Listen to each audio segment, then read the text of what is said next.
Okay, I'm going to do something a little different today. I'm going to look at some videos with Sanjay Gupta, America's CNN doctor. I'm going to look at an infectious disease expert from the Mayo Clinic who's been at the bleeding edge of convalescent plasma treatment as it relates to COVID-19.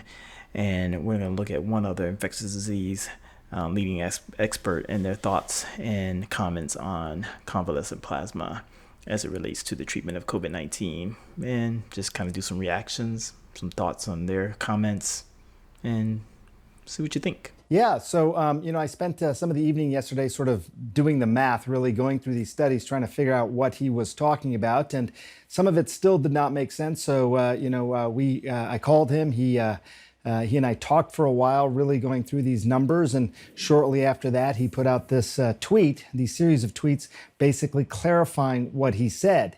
And I think this is important because I think what people heard at the press conference on Sunday was, look, if 100 people take this treatment, 35 people would survive that otherwise wouldn't have survived. That's what people were sort of left with, and that certainly sounds pretty impressive.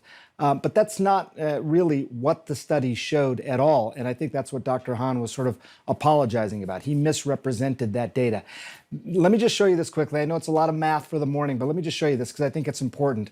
I really spent a lot of time looking at this Mayo Clinic study yesterday, and we could show you here. 35,000 people roughly were studied. This was new data that was presented to the FDA. They say late Friday night and into Saturday. So this is what they were using for that Sunday press conference. But here's what it shows. 35,000 people were studied. If you got the high dose of the convalescent serum, there was an 8.9% mortality after a week. 8.9% of people died versus the low dose, 13.7%. So instead of saying 35 more people would survive after a week, it would be closer to 5 people may survive after a week. Now, neither one of those groups of people were compared to a placebo, compared to a group of people who did not receive the convalescent serum at all. So we don't know, is this really the convalescent serum? Is it something else? Let me show you. When we looked at the data a little bit more closely, we found people in these groups were also getting other medications. Okay. This is why it's so important to have randomized controlled trials, because without that, there's absolutely no way to know what is making a difference in a treatment, a medication, a therapy. I mean, you can take 100 people with a headache, right? And if you give them all Tylenol and 50% of them feel better, you can't say that, it's 50% effective in causing the improvement of people's headache, right? You can't say the efficacy of Tylenol for headache is 50% because you gave them all Tylenol. We don't know if you didn't give them Tylenol, if you did nothing, would 50% of them get better without Tylenol, right? That's why you have to have a group of people to compare to do not have confounding issues, confounding therapies going on that you can compare a control group to, a cohort. So in this example, what you're going to see and what he's going to talk about is these people who were getting convalescent plasma were getting the whole kitchen sink through with them. I mean, they were getting vitamin D and vitamin Z and vitamin zinc, and they were getting remdesivir, they were getting all sorts of different therapies.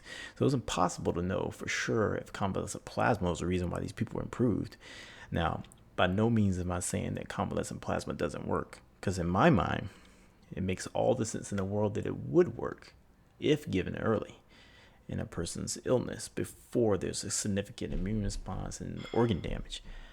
However, up until now, we really don't have that type of randomized control study to prove that it does work. They were getting steroids. They were getting remdesivir. So, close to half the people were getting steroids. So was it the steroids? Was it the convalescent serum? You don't know.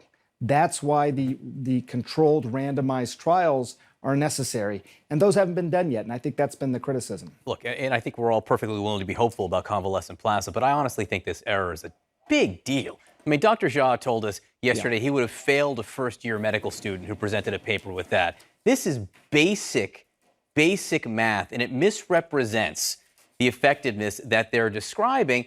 And it draws questions as to what we can trust if and when they tell us a vaccine is safe. Okay, so I'm not going to go into the vaccine safety thing because that's a whole different subject, whole different matter. Of course, vaccines have been proven to be safe. We have literally like hundreds of vaccines that have been life-saving, life-changing, and I'm sure this one will be eventually. That's a whole nother discussion about the rushing of it or the transparency of information as far as that's concerned. But what we want to focus on here is the randomized trials, all the confounding that's going on, the incoordination of efforts that to give us the correct information about what works, what doesn't work. I mean, it's just, oh gosh. Okay, we're going to look at a Mayo physician that's involved in the bleeding edge of the convalescent plasma treatment therapy. They were kind of one of the first ones to take the lead on this, and he's going to comment a bit about the studies that they did and touches a little bit on why we don't have a randomized controlled trial at this time. Let's take a look. Is plasma that is obtained from individuals who have recovered from the COVID-19 virus. This plasma is rich in antibodies, and we hope we can transfer those antibodies to patients who are currently suffering from acute disease caused by the COVID-19 virus and alter the course of their disease. Mayo. Okay, let's stop right there. Again, if you go back to my previous video, I talked about this. Convalescent plasma would be most efficacious if you use early on during a person's diagnosis. We took those persons who we knew were at high risk to have a bad outcome. We give it to them early. That would be ideal. You can tell clearly by what he's referencing here. He's talking about people who are hospitalized, who are sick. That's who they're using it in. That's where the studies are being done. All right, we'll carry on. A classic clinical trial would be to find a group of patients and offer one half the treatment and one half placebo or a control arm, some other standard therapy. This would be ideal if this disease were slower moving and not so life-threatening to people that were in the hospital. So what we hope to do is to use this product in a variety of patients in the hospital setting, ranging from people that are at risk for developing severe illness to those who are already in the ICU, and then begin to understand how this impacts their outcomes. Of course, we'll have many potential control subjects or control patients. Okay, let's stop right there. Again, he's talking about using convalescent plasma, giving passive immunity to people who are already very, very ill. He's talking about the ICU. I can't understand why we can't do randomized trials on persons who are high risk to have a bad course of the disease process early on when they're first diagnosed, before they get sick. You can do a control arm with people essentially just sitting at home waiting to get sick like everybody's been doing so far, and another arm where we actually give them just one dose. That's all the treatment is one infusion of convalescent antibody rich plasma, and see what happens. I mean, we've already got 6 months behind us. I mean, we got to move forward with something. Anyway, oh jeez. And as a matter of fact, over 70,000 people already in the United States have been treated with this convalescent plasma. Now, the question is not whether it's safe. We know how to do that. It's pretty darn safe. Question is, does it do any good? And so far, we have accumulated short, small studies and one fairly large study, but it was not a controlled study, unfortunately. And so it's a whole lot of individual observations, analyzed carefully, and it looks as though it might be working. In fact, according to the statement that was made in the news conference, it improves survival by 35%.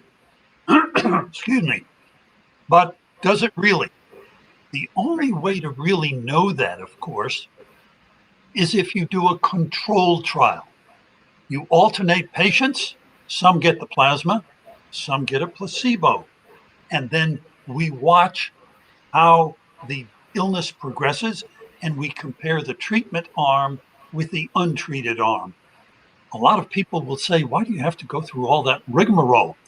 Well, just cycle back a short time. Hydroxychloroquine was also given an emergency use authorization by the FDA.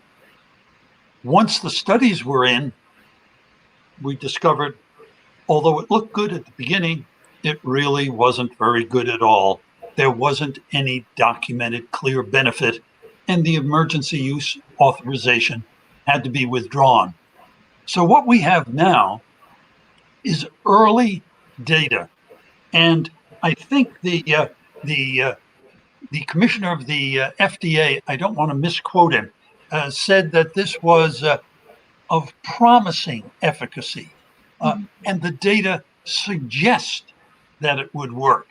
His comments much more conservative than the president's enthusiasm. And that's where most of us are. Our hearts would like this to work. Our brains say, we don't really have the data yet. I mean, there's a lot to unpack there. But again, it comes back to the randomized controlled trial. I mean, he goes further on to talk about how from the very beginning of convalescent plasma being administered to patients, we still don't know what happens to most of the patients who get convalescent plasma in the nation. So it's quite a disorganized, not a coherent. And again, in my opinion, we have to look at doing this earlier in the disease process. I mean, still right now, again, you have to be very sick. You have to be hospitalized. You have to already have significant immune response going on. These people are coming to the hospital with a fever. The immune system's already engaged. Active immunity is already starting to ramp up before they're getting passive immunity through convalescent antibody-rich plasma. So we just have to see. Don't forget to subscribe to be notified when we drop new Dr. Keith episodes. And please post any questions you have about this episode or any other medical questions in the comments.